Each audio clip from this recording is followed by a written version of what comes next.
Okay, so for the second part of this, I'm going to be looking at a balance sheet. This is again from the same book. It's just the next page over.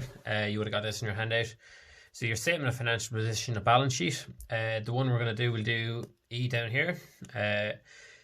So from the following information, prepare the statement of financial position for Linan Limited, the 31st of the 12th, 2020. So if you look at through there, we have a few items. We have plant and equipment, your furniture and fittings, debtors, creditors, bank overdraft, cash in hand, motor vehicles, issued share capital, retained profit, closing stock, and authorised share capital. So if you have a few there, and what I'm going to go through now is, as you know, with your balance sheet, you have two halves. At the top half, you kind of have your assets and liabilities, and then the bottom half, you have your finance by. So your capital and reserves, how are you funding what's above? So with a balance sheet, our heading here, balance sheet as at the 31st of the 12th, 2020. Or sorry, 2022. So first heading we're going to have is our fixed assets.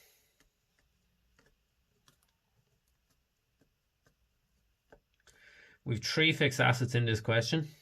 If we look back, and the three fixed assets we have are our plant and equipment, the 96,000, furniture and fittings, the 46,700, and your motor vehicles, 23,000.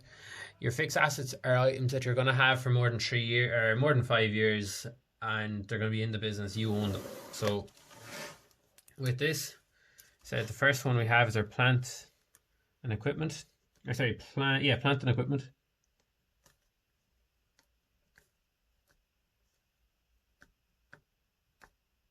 And we said that was 96,000.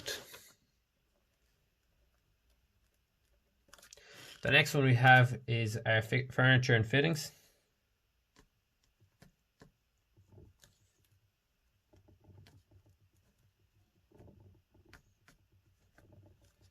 And that is 46,700.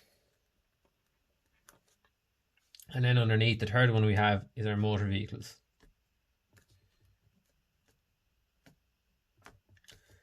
And that is 23,000. Add the three of these up together, and we have 96,000 plus 46,700 plus 23,000. That gives us 165,700. Now with this as well, we're going to have to add in our current assets and then take away our current liabilities. So with our current assets, let's write the heading.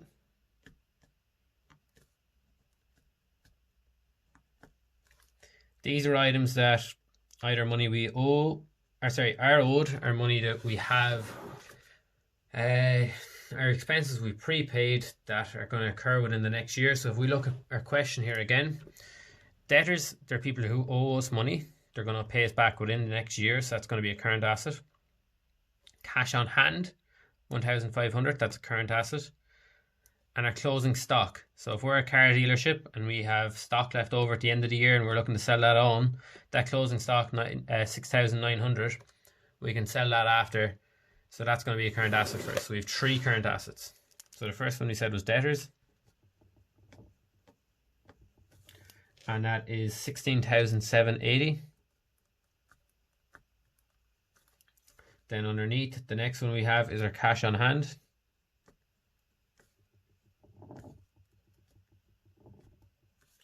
And that is the 1,500.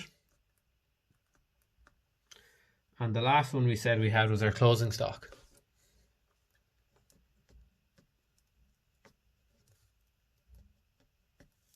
And that is 6,900. We can add the three of them together. So 16,780 plus 1,500 plus 6,900. That gives us a total of 25,180. Now from that, we're going to take away our current liabilities. So these are expenses or money we owe out that we haven't paid yet that are due within the next year. And in this question, if we look through it, creditors, people we owe money to, we're going to have to pay them back within the next year. That's a current liability. And your bank overdraft. So you owe the bank 12,900. So that's a bank overdraft as well. Okay? Or that's a current liability. So Next heading we have current liabilities.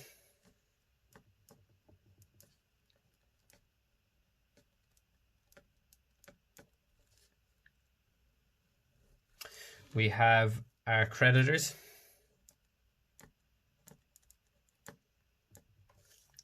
of 14,780, and we said we had our bank overdraft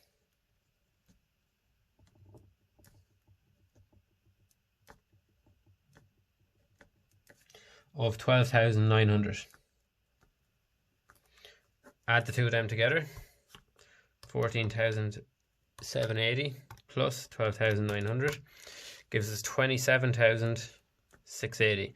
Now we need to take our current liabilities away from our current assets. So just because this figure is bigger, it doesn't matter. We're going to end up with a minus figure.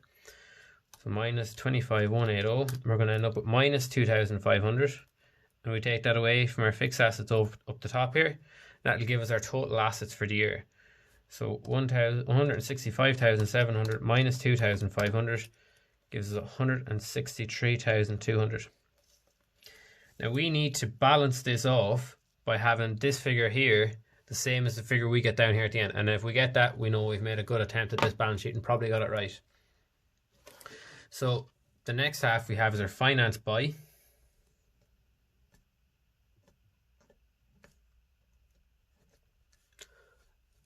And we have our capital and reserves. We've no loan in this question.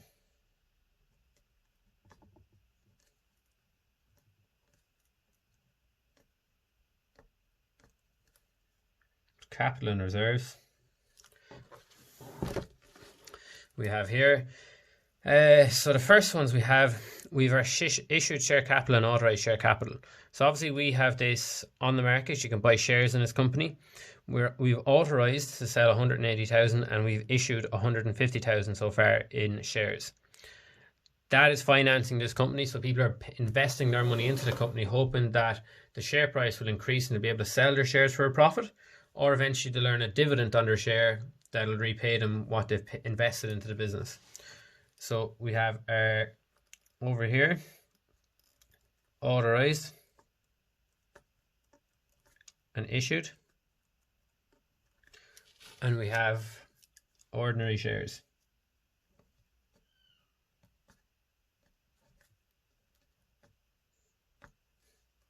So authorized, we have 180,000.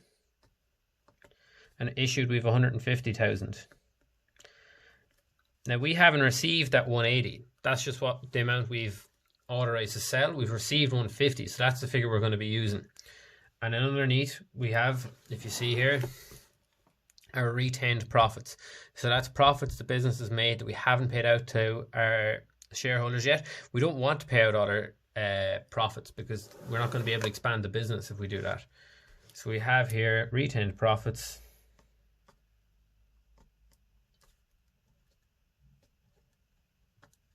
$13,200. Add the two of them together and we get a total down here for the finance by of 163,200, and both figures there are balanced off.